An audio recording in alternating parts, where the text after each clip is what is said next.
Hello बच्चों, let's see this question. The question says calculate angular width in a single slit diffraction of central maxima if lambda is equal to 6000 angstrom, a is equal to 18 into 10 power minus 5 centimetre. Question में दिया गया है single slit diffraction में हमें angular width find करना है और उस डिफ्रैक्शन का लैम्डा दिया हुआ है 6000 एंगस्ट्रम एंड ए दिया हुआ है यानी विड्थ ऑफ स्लिट दिया हुआ है 18 इंटू 10 पावर माइनस 5 सेंटीमीटर। और यहाँ पे हिंट के लिए हमें साइन इनवर्स 1/3 का वैल्यू 19.47 डिग्री दिया हुआ है। हमें 4 ऑप्शन करेक्ट चूज करना है।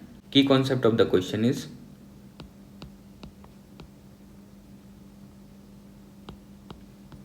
Relation between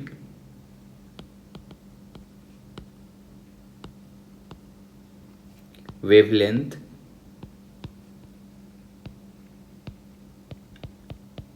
and slit width यानी A in single slit diffraction।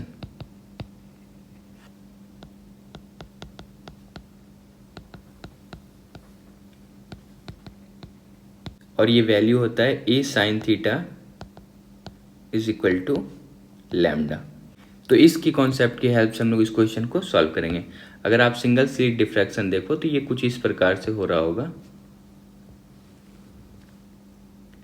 Suppose ये स्लिट है, इसका विड्थ दिया हुआ है ए और इसमें डिफ्रैक्शन कुछ इस प्रकार से हो रहा होगा।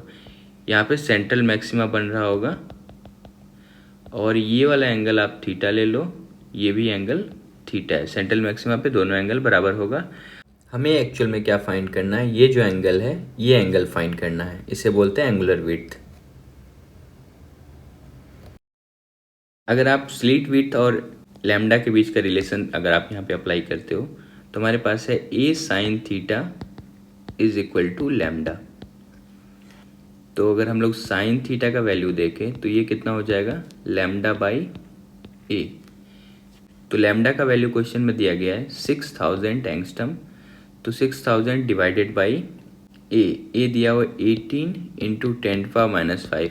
और क्योंकि आप स्टैंडर्ड यूनिट में पुट करो सब कुछ, नीचे वाला सेंटीमीटर में ऊपर एंगस्ट्रम है, तो एंगस्ट्रम को अगर आप मीटर में कन्वर्ट करोगे तो 10 पावर माइनस 10 से मल्टीप्लाई करोगे और ये सेंटीमीटर को अगर आप मीटर में कन्वर्ट करोगे तो इसे 10 पावर माइनस 2 से मल्टीप्लाई करोगे। तो आप यहाँ से ईजिली देख पा रहे होगे।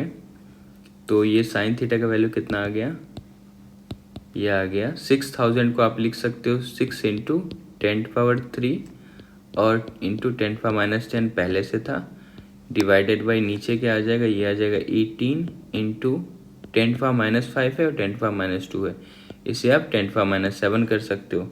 अब आप देखो ऊपर वाला भी ये दोनों मिलकर 10 पावर माइनस 7 है और नीचे वाला भी 10 पावर माइनस 7 है। तो साइन थीटा का वैल्यू आ गया 6/18। अगर आप इसे भी कट करो तो ये 3 टाइम में कट हो जाएगा, तो ये 1/3 आ गया।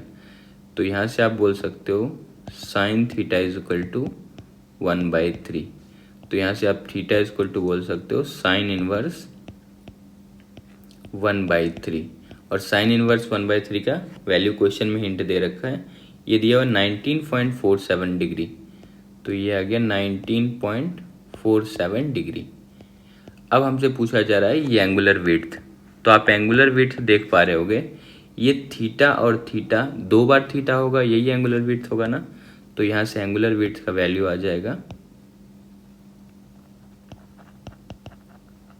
Angular width is equal to 2 theta. तो 2 थीटा की जगह आप क्या लिख सकते हो, 2 इंटू 19.47 डिग्री। इसे आप मल्टीप्लाई करोगे तो अप्रॉक्सीमेट ये 40 आना चाहिए, 40 से थोड़ा कम आएगा। तो ये 38.94, एक ऑप्शन दिया हुआ है 40 से जस्ट कम, तो ये 38.94 डिग्री आ जाएगा। So the correct option is option number 2। Hope you understood it well. Best of luck. Thank you.